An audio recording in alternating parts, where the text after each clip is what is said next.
Tom,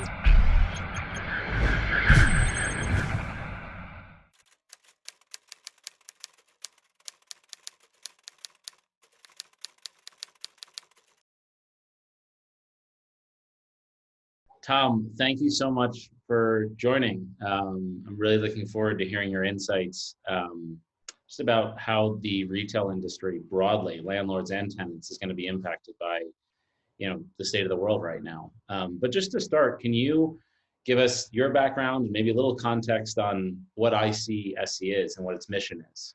Sure. Well, first of all, I am a Southern California native who now lives on the East Coast, a hardcore Los Angeles sports fan, a big Laker fan, born and raised there. Daughters were born there. My wife was born in California as well. I was a partner at Deloitte for many years. I moved to the East Coast for Deloitte in 2007. I then retired from Deloitte and transitioned to the CEO role at ICSC in 2015 and have been there ever since. ICSC is the global trade association for the retail real estate industry.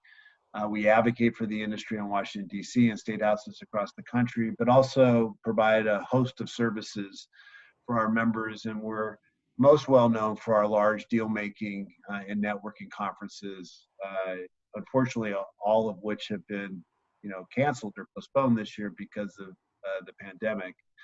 But our largest flagship show is Recon, which is every year in Las Vegas, the last weekend in May. 30,000 plus people. We have a number of other deal making shows that are anywhere from 5,000 to 10,000 people across the United States. And we really bring landlords, tenants, financial service providers, real estate services providers, venture capitalists, anyone that's interested in retail and particularly retail real estate together to focus upon what's the future of the industry and also to help them facilitate their business and transactions. And I'm a big believer in the importance of this industry, both as it relates to the economy. It's an enormous part of the U.S. economy and really the global economy. There's about $6.2 trillion of consumer activity that flows through retail real estate every year through food and beverage and retail and entertainment.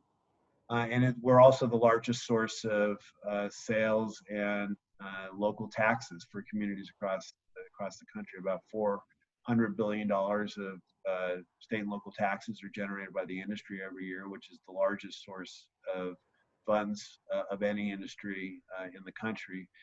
And 1 in 4 jobs, of course, is retail related.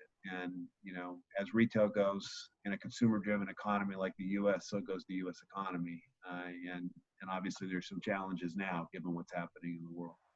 And, in thinking about an industry like retail, which is so multifaceted, meaning the number of constituents in that ecosystem is so broad. And you've seen a lot of crises, I'm sure, before that impacted retail. What is unique and more complicated about what's happening right now in the retail ecosystem? Yeah, I think, first of all, in my professional career, this is by far the most significant crisis. I think the Great Recession was obviously a significant crisis and was a financial crisis at its core. I mean, a banking crisis at its core. Obviously 2001, September 11th created a lot of challenges in our country and the economy, but nothing has been as widespread as this. I mean, we fundamentally shut down the U.S. economy. Quite frankly, we fundamentally shut down the global economy and all of the aspects of that. And so I like to say where, the Great Recession impacted a lot of people in the business community, there were a lot of people that weren't directly impacted by the Great Recession. And while as a U.S. citizen, we were all impacted by 9/11 in an emotional way and in a very real way, it didn't economically impact us all, and the dot-com bust as well before that. This impacted almost everybody in some way, right? I mean, we're sitting at home or we're talking to each other over computer. That's impacting. I have a beard. I didn't have a beard before. So I mean, it's impacted every citizen in some way, from the smallest child to the oldest adult, and then business in every way. And our industry in particular, because our model is based upon bringing people together in a physical setting, was very, very disrupted by this. And I think the implications of what has happened, won't be over just as we lift, restrictions and shelter in place orders and so forth and reopen the economy. I think that brings a whole nother phase of challenges. If you're at 25% capacity or 50% capacity, but you have 100% of your costs or 80% of your costs, I mean, you got to think through the business model, and you have to think obviously about complexities of keeping, your customers safe and your tenants safe. And you also, have to recognize that the world changed over the last 3 to 4 months. We've become accustomed to using technology, and business models were adjusted as a result of that too. And so I think the tail on this is going to be quite long, and it's not just a switch gets turned on and we reopen the economy again. And yes, the stock market is looking great and so forth. I think the consequences of this will be dramatic, and some will be positive in the long run too, because we pushed really a decade of trends through a funnel in 3 or 4 months, and out came a new industry at the other end. And I'm curious, when you look at an industry like retail, where there's so many dependencies on one thing happening, which is the American consumer entering a store, entering a restaurant, taking out a credit card or cash, right? Like that is where it has to start, right? And then, beneath that, you have the landlords, you have the all the underlying mortgages, you have the property taxes, you have the supply chain, you have the local labor economies that are built around that. How do you conceptualize restarting this, right? And I guess what I'm asking is it something where it really has to start with the retailer first, right? Because the solvency and the longevity and the durability of these retailers right now is what everything kind of hinges on. Is that the frame you're looking at it through? Well, I mean, I think yes, but I do think what you said to start is probably the most important one, which is what's the mind of the consumer, right? I mean, it all depends upon people feeling comfortable getting out of their living room and leaving their home and going to a store or going to a restaurant. And so I think that to me will be the first sign. Are people, what's the traffic look like? What's the foot traffic look like? Are people showing a willingness to do that? And the early signs on that are actually, encouraging. People are showing a willingness to go back out. Now, different, people are wearing face masks, and obviously, more intensely perhaps in the Northeast and in California, where, the cases were more intense. But we are seeing people go out, and Vegas opened up, just within the last week, and there were pretty good crowds there too. So that inherent need to socialize and be together with folks, I think, is there. And I would start with that. I think that the retailer and quite frankly, the shopping center needs to do a lot to, encourage that. The first and foremost is safety, obviously, and making sure that there's the right, safety precautions in place. And that varies whether you're in an open air center or a mall and indoor mall, et cetera. And I think the industry is doing a responsible job in that regard. And there's a lot of protocols in place. And the retailer has to make sure that they, the customer feels safe when they're in there. And you're seeing that with, arrows on the ground, which aisles go north, south, and south, north, and et cetera. Sanitizing equipment and hand sanitizers and so forth, 6 feet apart. So I think all of that's in place. But, I really believe at the end of the day, when we get past that stuff, which, hopefully at some point we will get past. I mean, there will be a vaccine and we will move on COVID-19. The winning retailers will still be those that create a great experience for their customers, have great merchandise. And clearly what this, situation has proven to us is that those retailers that truly are omni-channel in nature, that they have a digital presence and a physical presence. They learn to leverage them very effectively. And you see that with the Walmarts and the Targets of the world and what they've been able to do. You see that now with curbside pickup and how that's become just integrated into the way people shop. I don't think that goes away. I don't think it goes away. It may become less intense or dominant, but it's still going to be there because people become accustomed to it. And I really do believe the winning retailers are those that are going to have a world-class physical presence and a world-class digital presence. One of the things that I think that was proven over the course of the last 3 to 4 months is the challenges of the last mile and how important that store was to solving that last mile challenge, right? I mean, you saw huge growth in e-commerce in Walmart and Target, but you also saw huge growth in their in-store sales too. And they were using those stores as kind of the last mile distribution center. I think you're going to see a lot more of that as well. And there's been a lot of talk about, some of the negatives, right? The obvious moments of bankruptcy, right? Or kind of the financial struggles that some particularly overstored, over-levered retailers have faced. In many ways, it kind of accelerated problems that we were already confronting, or the retail industry was already confronting. To what extent do you see what's happening right now as an opportunity for landlords to reconstitute, recurate what a retail center might look like with new brands, with more omnichannel brands, with more experiential retail? Is that a big opportunity that you're seeing in the market right now? Yeah, I think that was happening before this. Obviously, the department store sector in particular was having, some challenges, and those have been, I think, accelerated. And so I think that clearly the move towards curation and mix in a shopping center, moving towards more experiential, and is upon us and will continue to accelerate. I do think so. Yeah, no, I think it represents an opportunity. It's also a challenge. So let's face facts. I mean, there's a lot of capital involved in that, and you have to sequence it appropriately and have to have the capital ready to invest to do that. And those, it's a free market capitalistic society. Those that are able to react quickly will, be the most successful in that environment. But I do think, back to what I was saying, I mean, there was like a decade, and maybe it's not a day, maybe it's 8 years, I don't know, 5 years, maybe it's 9, I don't know, but a lot of change got pushed through and accelerated in a short period of time.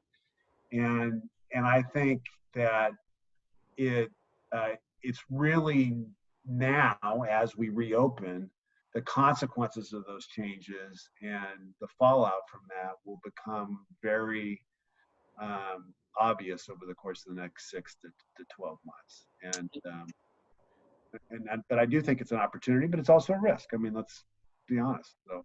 And there's 2 other interesting variables that I've been thinking a lot about. I'm curious to get your take on. One is, for a lot of these emerging new omnichannel retailers, it's hard to pay fixed rent in the way that a historical retailer would, because they're less familiar. It's oftentimes they're one of their first 10 stores they're opening, and they kind of view, it seems, almost rent as a cost of customer acquisition, and so they almost want to lock in that cost as a percent of sales. So one has been the shift towards percent rent for these emerging new retailers, and the second dynamic is that, in the same way, it seemed like the original incarnation of the shopping center was you had the anchors that kind of drew the foot traffic, and then you monetize that space with the inline stores. And that's inflected somewhat, where it's the inline stores that are now the main draws. And it would seem that might favor the more command and control environments of a mall, right? Where you can really curate that mix of stores far more so than you can in high street retail, right? Where ownership of the retail assets is oftentimes not the same. And so it's harder to just coordinate across different owners. So I guess 2 questions. One is, do you think we'll see a shift towards more percent rent? And the second thing is, do you think this is asymmetrically harder for high street retailers to resolve than it is for a center owner that can actually command and control the retail environment? You know, the answer to your first question is I think obviously that trend had begun before this, and I do think there'll continue to be, you know, a lot of dialogue around percentage rent, and I think that will vary by landlord and retailer, but I do think that that is a trend that is irrefutable, that that conversation is going to happen. I don't know that that's always the best answer for the retailer, and I don't know that it's always the best answer for the landlord. I think it depends, and it's fact specific.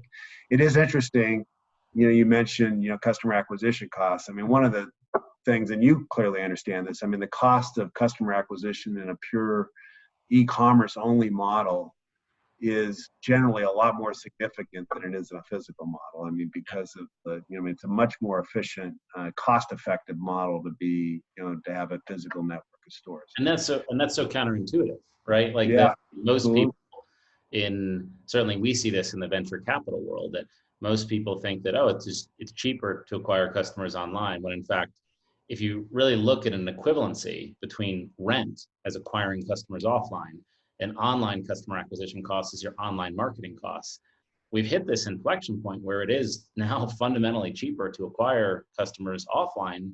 And we still have the dynamic where between 85 and 90% of US sales are happening offline. So it's both cheaper and larger. And that's usually very surprising to a lot of people. More efficient. And it's also, I mean, a store by nature is an incredibly efficient marketing vehicle too, right? We found, we did a study called the Halo Report that looked at, you know, the consequences of having a store and what that meant to your online traffic, and not having a store in that geographic area and what happened to your online traffic. And in every situation where a retailer opened up a store in a certain geographic area, their online traffic grew in that area, and obviously they had the sales from the store. When they closed a store, in every single situation, their online traffic in that same geography went down, and obviously they lost the sales to the store. Now it varied by sector and by, you know, retail type, but generally it was about a third. I mean, the relationship was about a 30% relationship. So it was two-thirds offline, one-third online.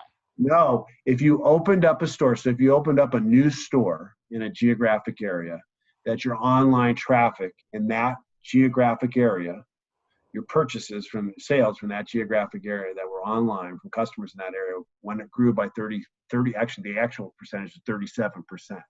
Wow. When you closed a store in that geographic area, so a retailer decided to close a store, that their sales in that geographic area, that zip code, that 1 million person, 2 million person area, went down by about a third as well. So there was a, you know, as a positive marketing aspect to having the store for your online presence, as well as obviously the pull through of having the store and what you're going to do in this.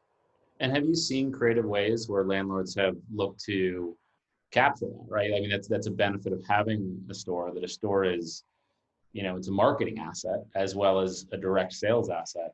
Have you seen landlords creatively looking at lease structures to capture some of that or align interests with new omnichannel brands?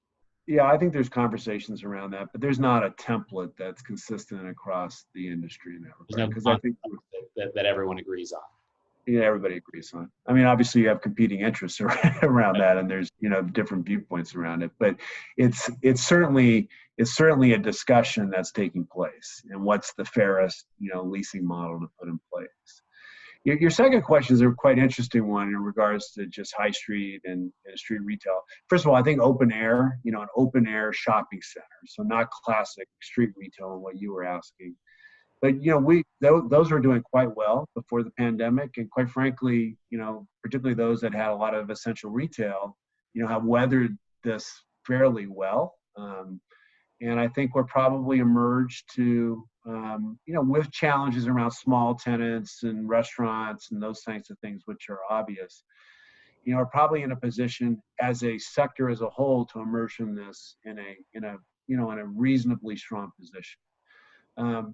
High Street's interesting because of the, you know, just what will the predictions around people moving out of urban centers really happen and people moving back into the suburbs.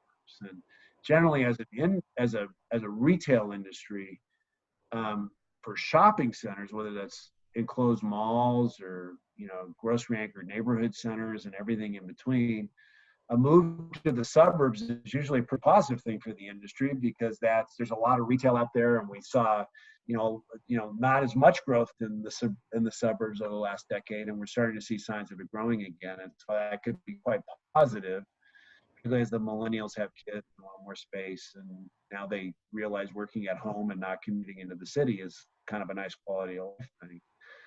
So to me, so that'll be interesting, that happens, and people really do move out to the suburbs. And so my own suspicion is that you will see people move out to the suburbs because of the pandemic and the lessons from that, and more people working from home. But also, quite frankly, millennials were starting to have kids, although later they were starting to have kids and school-age children, and they move out to the suburbs because of schools and so forth. Their behaviors were very much similar to what their parents' behavior was, although later in life than that. So I do think you're going to see growth in the suburbs. And what does that mean, for the urban centers? And does that, in some way negatively impact, urban real estate? I think that'll depend. I mean, I think the thought of getting on, a mass transit back into commuting into the major cities of the country is still quite worrisome for a lot of people. So to me, it's less about the curation mix, and it's more about just people's safety and what is their appetite going to be, and are they going to want to commute into New York and Chicago, et cetera, using public transportation? I don't know, because that hasn't really been tested yet. Right. Yeah. I mean, the relative impact on cities versus suburbs, right, is something I feel like we've been oscillating around for a while, around how technology trends either instigate that or mitigate that. And it's hard to really know. But I think what I do feel confident is the volatility, and that could be city specific, is just going to, I think there'll be some cities where it will concentrate and there'll be some where it won't. But I wanted to ask, sorry, go ahead, Don. I was just going to say one thing that I do think, because we did a lot of studies on this, pre-COVID-19 pandemic, and just the behavioral patterns of people as they got to certain life stages. And the millennial generation, there was so much, conversation around them living differently than their parents did. They wanted to live in city centers. They didn't want to live out in the suburbs. And of course, they got married later. They had kids later. They bought homes later.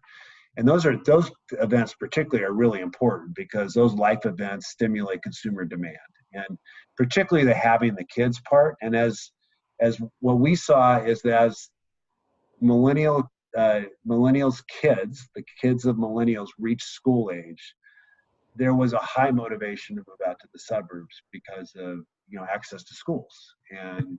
And I suspect that as the oldest millennial is still only like 39 years old, as they move into their prime family raising years, that you're going to see more and more people move out to the suburbs, and that will only be accentuated by the events of the last couple of months. Yeah. And that has implications for other forms of real estate too, office real estate, so forth. I think I'm the oldest millennial. Or one of the oldest millennials. I'm 38. And there you go. I was in Los Angeles in February, and now I'm in Park City, Utah. So probably not too much to read into that, but I would be shocked if I was alone in that transition.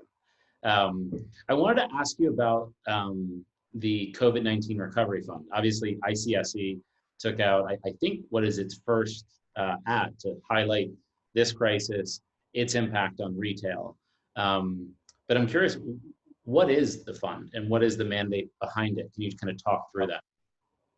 So we launched our first national television advertising campaign, and the focus of it was to, first of all, highlight our industry and the importance of our industry and the impact this is all having upon this industry and the communities in which we serve. And I mentioned some of the stats at the start. 1 in 4 jobs, $400 billion of state and local taxes, et cetera. At the start of this, as we brought members together, leaders in the industry together, it was very clear that this was going to have a dramatic impact upon our industry. The shelter-in-place orders the health and safety actions taken, which nobody disagreed were appropriate, but that it was going to have a huge impact on our industry and quite frankly on the U.S. economy as a whole, right? It was just going to have a cascading impact.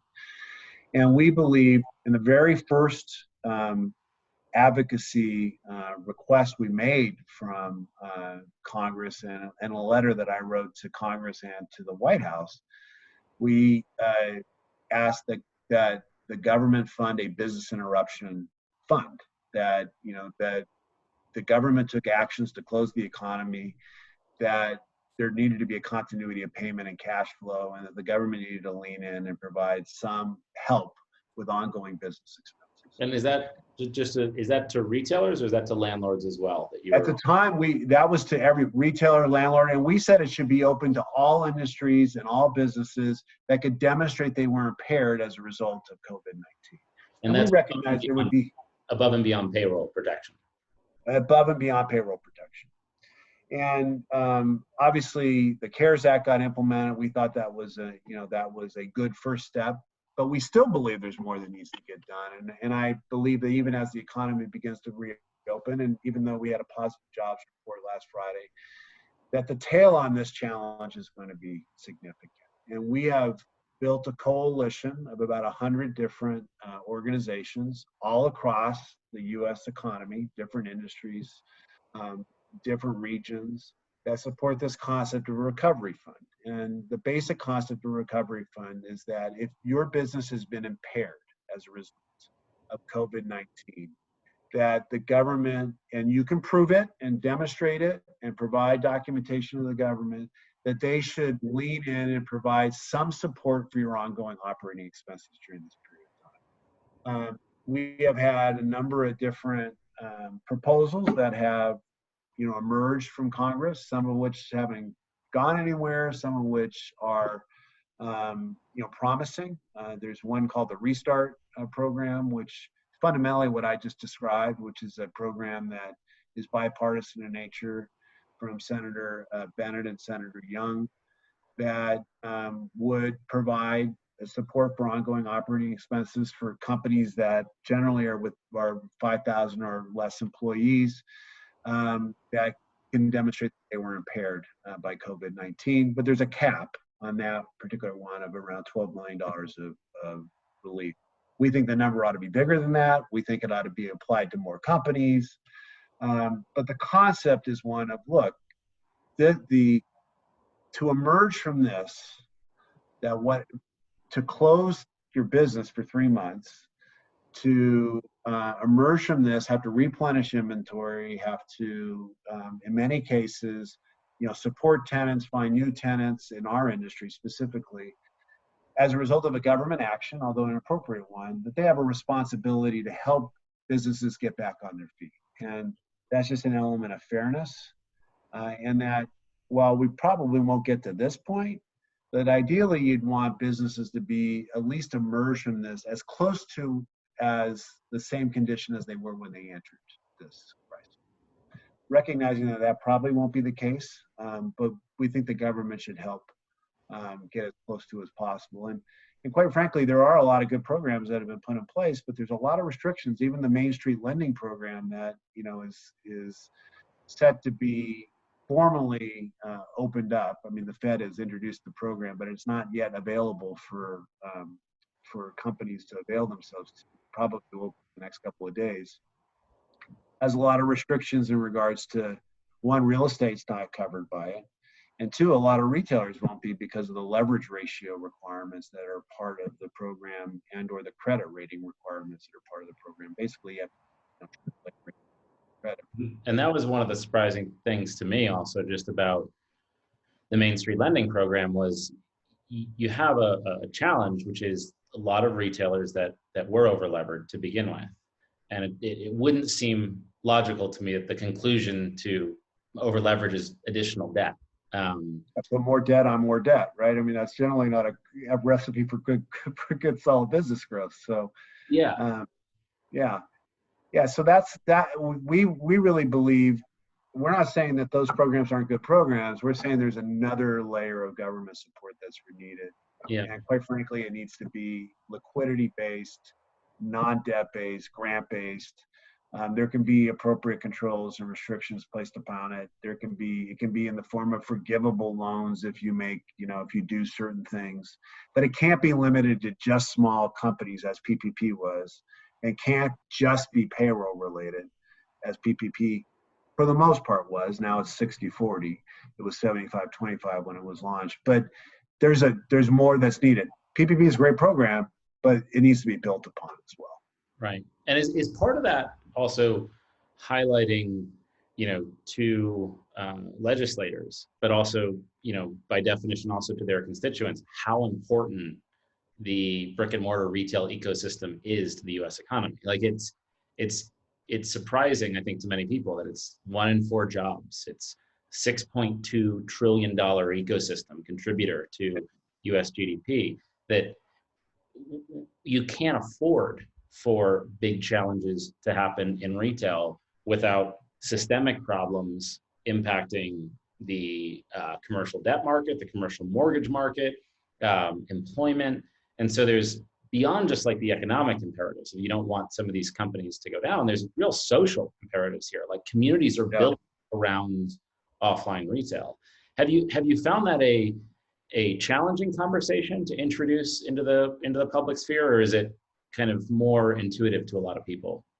No, I think it's taken for, I think the industry is taken for granted is really the best way I would say it. People, it's so ingrained in our psychology in an ironic way, because there's so much negative press often about the industry, right? It's dying, it's a retail apocalypse, et cetera, et cetera, et cetera. But yet, what do people want to do when as these orders are relieved? They want to go out shopping, they want to go out to eat, they want to, and if you drive down the street out of your your neighborhood, what do you see? Shopping centers and retail and restaurants. So it's part of the community. And so in some ways, because you see it so much and because it's part of your life, I think people just take it for granted. It's almost like, well, it's not an industry, it's just my neighborhood. It's part of, it's part of how I live my life every day. And so I think that's one of the challenges that, we have to overcome. I think the fact that it is so significant, and that the aggregation of it, because people think of that small restaurant, they don't think when you aggregate that small restaurant and that small store and that big store, and put it all together, and you got $6 trillion. That can't be right, but it is. Yeah. And I don't think that policy officials always quite get it. And you're right.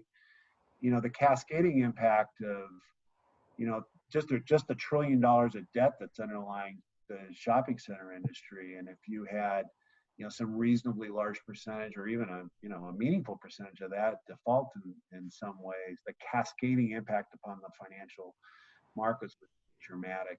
And a future of vacant shopping centers and storefronts is not one that communities would find desirable in any way. Right. We've shared that with policymakers, but it still is challenging. It definitely is. I mean, it was surprising to me, even as I was doing research on it, just, beyond what experientially, that, retail is kind of the fabric of many communities. It is the things, as you put it, that we take for granted, but also that it's so systemic, it's so interconnected, and that it's not just a retailer that's going bankrupt. It's thousands, in some cases, tens of thousands of employees that could be losing their job and that income, and the consequences downstream for the economy.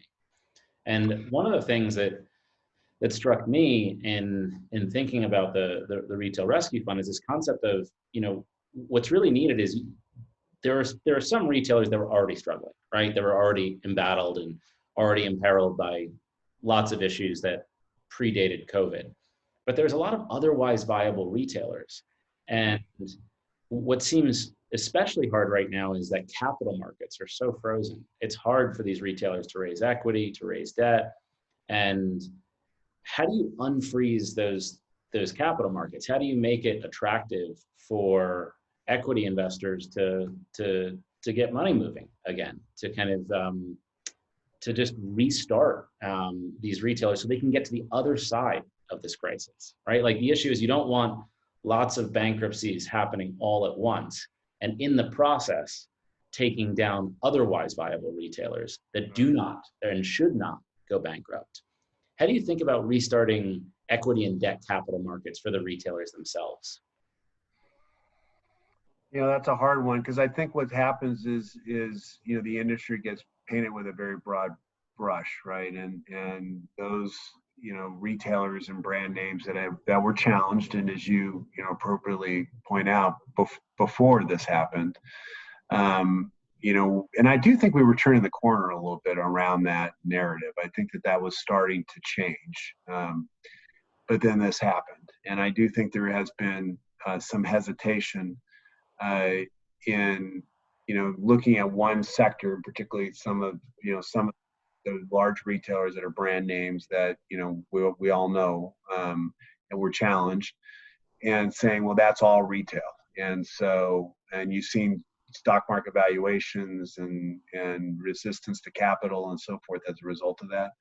I just think we got to continue to tell the story. And I think it's an industry thing, and I think it's an individual company, you know, thing that they have to, you know, they really have to get ahead of it and say, well, no, that's not us. This is what we're about, and this is our, you know, our value proposition. And I do think it's interesting, because you really do see retailers across a broad spectrum that, you know, are successful. So, and the way they're successful, you know, is different. Obviously, the Walmarts and the Targets are successful. You know, they provided essential retail. They have such a large physical footprint. They are able to, you know, deal with that last mile. You have the Apples of the world that were successful because they, you know, were cool and innovative, and they provide a certain experiential element where you can interact with the product. But then you have something like a, you know, a TJX, which is, you know, was widely, you know, successful, and is as well, which, you know, quite frankly, didn't really have much of a digital presence, but it provided an experience in a different way, in a treasure hunt way, right? And they were able to tell their story, and as a result were successful with their customers and with the market because of that. And I think every retailer has to, you know, be able to demonstrate what makes them unique. And it's not all about technology. I mean, it just isn't because I got a cool app or a cool website. And a lot of it has to do with service and merchandise and differentiation in different levels. And I think now you have this whole level of COVID-19 and safety and health aspects that'll also be a way to differentiate yourself. Yeah, and it just seemed, you know, when I watched the ad, it's interesting because you said it is something that people take for granted, and in some ways it seems like ICSC is trying to solve a collective action problem, right? Which is, you have lots of constituents in this ecosystem, and all of them, and frankly, every American that cares about the economy should be rooting for the survival of this ecosystem. But in the consumer's mind, it almost feels less identifiable to say, let's save retail than let's save airlines. We all know what airlines are, and we think about it as, we know the companies, we understand it, seems like a thing, but it's a fraction the size. Well, it's more definable, and that's why you know, it's a very identifiable, you know, specific number of carriers, et cetera, where retail is just so big, and there's so many brands and so much diversity. And you know, in the ad, you know, we use the phrase "your business." I mean, it is everybody's business. I mean, you know, whether it's the Starbucks or the local coffee shop or the local dry cleaners or the hair salon or the grocery store or the mall or what, but that's your business. I mean, it's the $400 billion that's generated by this industry and local taxes. You know, what does that fund? I mean, it funds all the infrastructure these communities rely upon. It funds public safety and first responders. I mean, it's a huge part of the day-to-day life of America, and it clearly is taken for granted because it's always been there, and people only recognize when it's not there. You recognize, oh, that store's vacant, and God, you know, I've been going to that restaurant for 10 years. I'm so sorry that they didn't make it. Right. Well, you know, that impacts your life and the way you conduct your life on a day-to-day basis. Well, Tom, this has been so interesting, and thank you for sharing these thoughts. And I wish you the best of luck with the Retail Rescue Fund. And I think it's a fantastic idea. And if we can ever be supportive, obviously, let us know at Fifth Wall, because we're rooting for it too. Well, thank you, Brendan. It's been great to be on with you, and I hope everybody has a wonderful day. All right, thanks, Tom. Appreciate it. Take care. Bye-bye.